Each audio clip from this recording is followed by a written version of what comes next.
Finally இன்றைக்கி Saturday தான் அவங்க வீட்டில் போகலாம். நான் மார்க்கெட் போய் பொரி அதெல்லாம் வாங்கிட்டு இருந்தது. ஏன்னா இதுலேருந்து மசாலா பொரி போடுறதுக்கு அதெல்லாம் வாங்கிட்டு அப்படியே ரேஷன் கடைக்கு போனேன். ரேஷன் கடையில் 1 ஹவர் நின்றுட்டேன், ஏன்னா வாங்கவே இல்லை. ஸோ அதனால் ரேஷன் கடையில் நின்று வாங்கிட்டு சீனியும் எண்ணெயும் தான் வாங்குவேன். அதுவும் கை வேறு பானிபூரி பண்ணி நான் ஸ்க்ராட்ச் ஆக்கணுன்னே அது அட்டாச் ஆகலை. ஸோ நின்று பண்ணிவிட்டு அதுக்கப்புறம் அப்படியே அம்மா வீட்டு போயிடுச்சு. அங்கேயே இன்றைக்கி புதினா தண்ணி பண்ணிட்டேன். லேட் ஆகிட்டு முடியல, செம்ம டைட் நான்.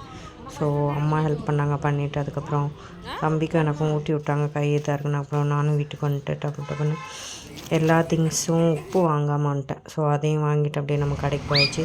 கடை இன்றைக்கி ஓகேவா போச்சுன்னு சொல்லலாம். ஃபஸ்ட்டுக்கு ஓகே தான் எல்லாமே. ஸோ எல்லாத்துக்கும் பிடிச்சி திருப்பி வாங்கி சாப்பிட்றாங்க. ஏன்னா அப்படியே காடை முட்டையை தோதோ சாப்பிட்டுச்சு. சதீஷன் விட்டுட்டு போனான். தென் 2ஆவது ரவுண்டு எங்களை கூப்பிட்டு போனான். தென் ஸ்வீட் தண்ணி பண்ணிவிட்டு அண்ணா தப்பிச்சேன். அப்புறம் 5:30 கிட்ட தான் பொரி வந்து போட்டு ஒரு கல் தோசை சாப்பிட்டு ஜேஜே அண்ணன் கடையில் அப்படியே நாங்கள் கிளம்பிட்டோம்.